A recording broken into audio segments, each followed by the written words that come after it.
system, we perpetually update our inventory account. In the periodic inventory system, we wait until the end of the period to take a physical inventory and then figure out what our inventory balance is. Let's take a look at some journal entries in the perpetual inventory system because life is best understood in terms of debits and credits. The whole point of merchandising activities is to buy something or make something for a certain amount of money and then sell it for more than that to generate some gross profit. So let's do some journal entries for Nixa Office Supply. They started September with an inventory of 30 calculators at a cost of $18 each. Then during the month they bought 90 more from their supplier. They paid $22 for those. They also paid freight of $90 on those calculators. They returned 3 calculators to York Company for $69 credit. They sold 26 calculators that cost them $23 for $31. So here's the thing, only cost them $23. They made $8 profit on each of those calculators. Then they granted a $31 credit to the customer for the return of one of the calculators that really was not ordered. Then they sold 30 more calculators that had cost them $23 for $32. So they made $9 on each of those calculators.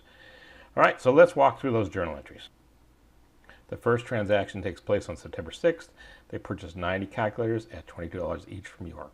We're in the perpetual inventory system, so we're going to debit inventory assets, and inventory is an asset, increase with debits.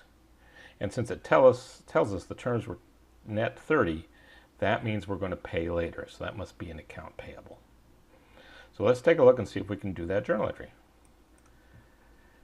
We debit inventory for $1,980, that's 90 times 22, and we credit accounts payable for $1,980. And then we put a little memo down here to remind ourselves and tell the next person exactly what happened. On September 9th, they paid the freight of $90 on those calculators.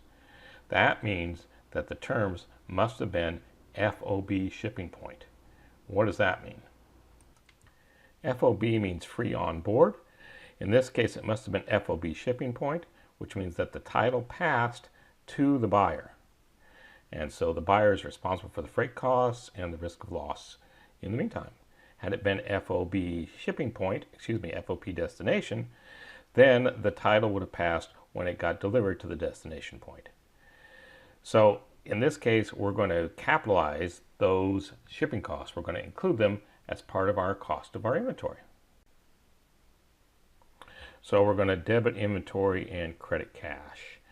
If this had been the periodic inventory system, we probably would have had an account over here called freight in that would eventually be included in our inventory costs. But in the perpetual inventory system, we debit inventory directly. Next, on September 10th, we returned 3 calculators for $69 credit because they did not meet our specifications. So what's happening to inventory? It's going down. If assets increase with debits, they must decrease with credits. What's happening to accounts payable? Well, we owe them less money. So that liability account, which increases with credits, decreases with debits. So the journal entry looks like debit accounts payable for $69, credit inventory for $69. And remember a little memo to remind ourselves and the next person exactly what just happened.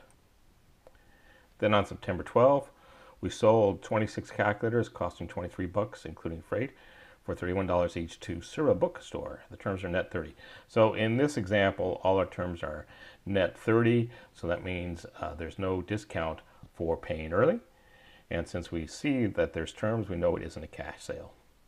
So in the perpetual inventory system, there are 2 journal entries, one to book the sale. So we're going to debit accounts receivable because they're going to pay us later, and we're going to credit sales. And the second journal entry is to update our inventory account because we perpetually update inventory in the perpetual inventory system. We're going to debit cost of goods sold because cost of goods sold is an expense.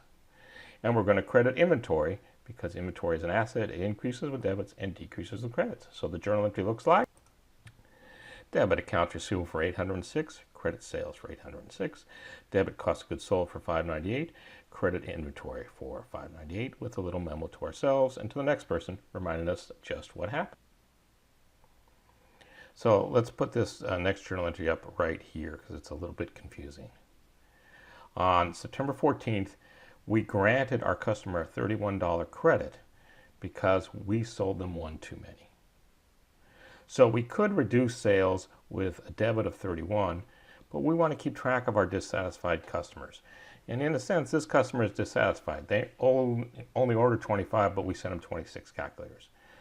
So we're going to reduce sales with this contra revenue debit of $31. We're going to reduce accounts receivable. They owe us $31 less than we thought. Accounts receivable is an asset. It increases with debits and decreases with credits.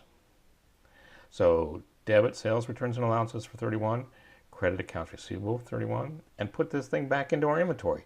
Debit inventory for 23, and reduce cost of goods sold. Expenses are debits, expenses are debits, expenses are debits.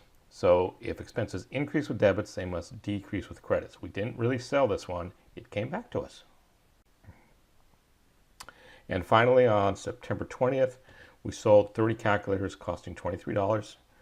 So we bought them for 23, we sell them for 32 to another customer. Terms are net 30. So again, with all these examples in this specific problem, there are no terms encouraging customers to pay us early. All right, why don't you pause this video and see if you can do these two journal entries, one to book the sale and one to update our inventory account.